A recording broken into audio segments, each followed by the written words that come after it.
What's going on, everyone? Jeremy here from The Quartering, and things are getting worse for Twitter after a pretty large mass exodus from Twitter, or at least, I would argue it's probably like a mass account creation in alt tech, in particular for the site Getter. Today, even more people have left Twitter, tens or hundreds of thousands, as well as Twitter stock essentially tanking over the last 2 days, no doubt as a result of this recent news, on top of a press release from Getter stating just how many new users they have. Now, I have my problems with Getter, and I will share them with you.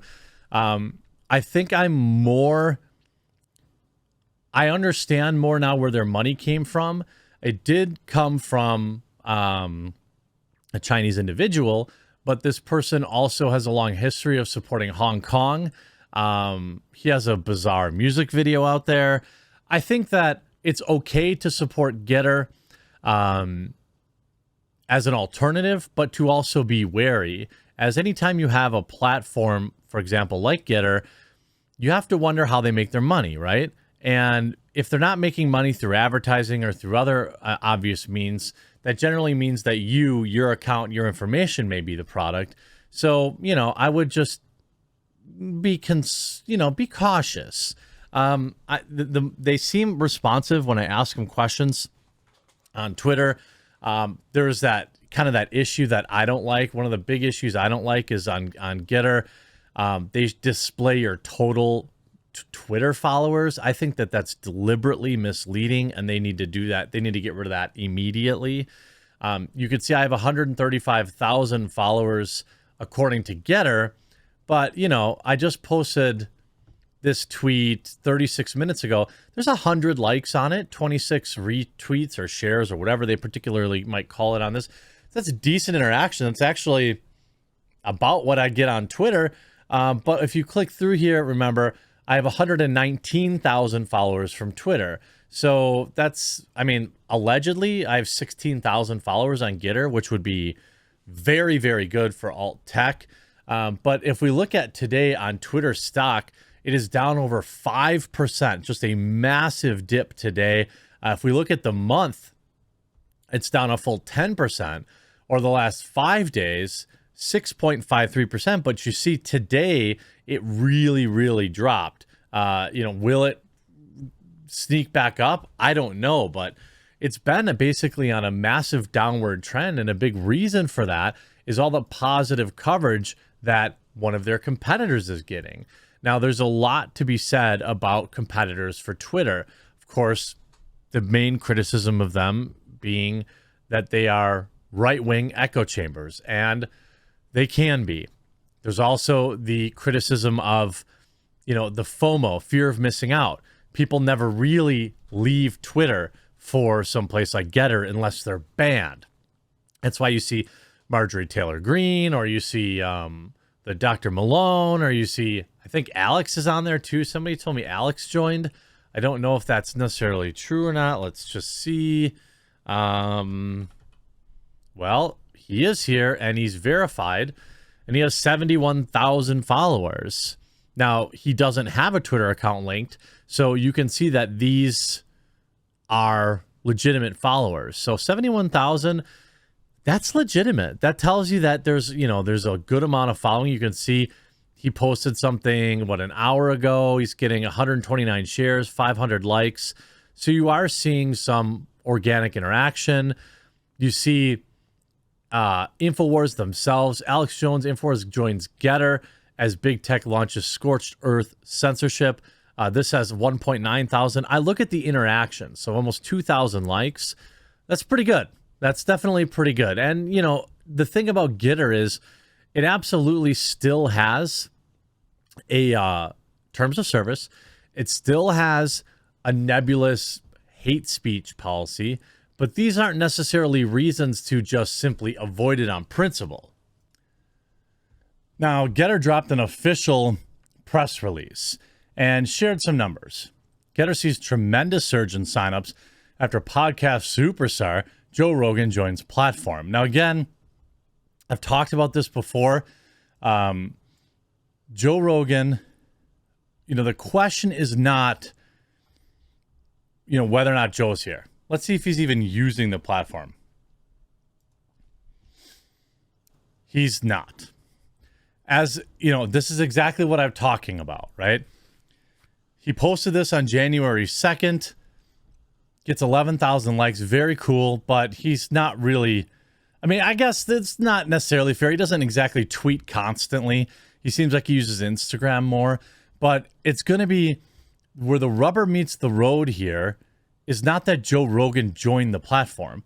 He has 8.6 million followers, according to these numbers, but he has 7.9 million from Twitter.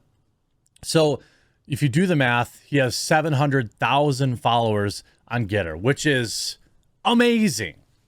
Amazing. For alt tech, that's a huge audience. But I just want to present a fair picture of this.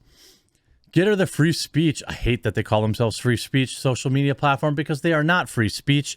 They have rules against hate speech, which is this nebulous term that basically gets turned into whatever they want to ban, they can ban it, which fights cancel culture. Welcomed 171,629 new users on Sunday alone. That alone is awesome, right? That's very, very good. Nearly 275,000 new users on a Sunday. Activist Annie No, Dave Rubin, Larry the Cable Guy, Jordan B. Peterson, NBA player and podcaster, Andrew Bogut, Zuby, Tim Kennedy, Jebediah Bila, I don't know who that is. Rogan's decision to join Getter came on the same day Twitter permanently banned a personal account of U.S. Representative Marjorie Taylor Greene, citing multiple violations. Big tech is censoring itself into irrelevance. It's clear deplatforming President Trump was just the beginning of their attack on free speech, and now they're coming for anyone who doesn't conform to their worldview, said Getter chief Jason Miller. Listen, Jason, I would love to interview you, and I would love to try and convince you to stop calling Getter a free speech platform. You aren't a free speech platform. When you call yourself a free speech platform, everybody's going to try to push it. I saw people on Twitter yesterday complaining that they couldn't write the N-word on your platform. Like, that's the kind of scrutiny that you bring upon yourself when you call yourself a free speech platform. Just don't do it. Call yourself a Twitter alternative. And by the way, Jason, if you're watching this, all we want is for you to enforce the rules evenly. That's it. We want you to enforce the rules evenly. And I thought Luke last night brought up a good point when he said that one of the biggest hurdles for alt tech is that the right wants to engage with the left, and so they remain on Twitter. But the left doesn't, in general, want to engage with anyone else, especially on the right. And so they won't come together. So this is how you end up with echo chambers. That doesn't mean you shouldn't create an account. That doesn't mean you shouldn't give them a try, because anything that reduces the power of Twitter or Facebook or YouTube is a good thing.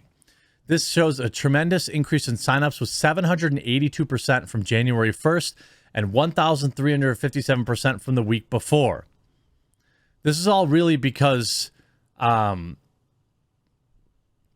Rogan tweeted out on Twitter to join Getter, which does not cancel people for political opinions. I've heard that they banned Fuentes ahead of time without actually any violations on their platform. There have been other people banned from Getter. So again, just drop the automatic free speech stuff and just talk about enforcing your own rules evenly. I think that would be a great first start. If you're going to ban right-wing people for doing something bad, then you have to ban, the super soldiers for doing the same thing. Officially launched July 4th, 2021, and now has more than 3 million registered users. Getter achieved its first million users less than 3 days after launch and cemented its place in history as the fastest growing social media platform ever. By comparison, Twitter took 24 months to attract 1 million users, while Facebook took 10 months. That's all great news. It really is. you see Joe Rogan leads the move to Getter after Twitter bans Dr. Robert Malone, Marjorie Taylor Greene. Artificial intelligence, or AI, is transforming the world. This is good. But we can't rely on growth at Getter simply from only when you have a high-profile banning. If Getter really has Chinese billions, they should be paying YouTubers like me and Styx and people on the left who embrace alt tech to be promoting it. I don't see that money being spent. Maybe they don't have it. But, you have to continue the growth. You see right here, we either have freedom of speech or we don't. Censoring is not freedom of speech. This is exactly what I mean. Don't call yourself a freedom of speech network because it just sets you up for an impossible goal, an impossible standard. Because even a place like Gab has to have some rules. So drop that bologna sausage. Brand yourself as an alternative to Twitter that enforces its rules evenly, and you will attract users almost guaranteed. Getter, Twitter-like right-wing platform, claims user surge after plugs by Rogan, Marjorie Taylor Greene. Yes, but we can't survive only when Twitter bans people, because then Twitter will just stop banning people to stop people from leaving. Although I don't think they probably will. If Trump were to join it, that would be something. Hope you enjoyed this video. We'll talk to you again real soon.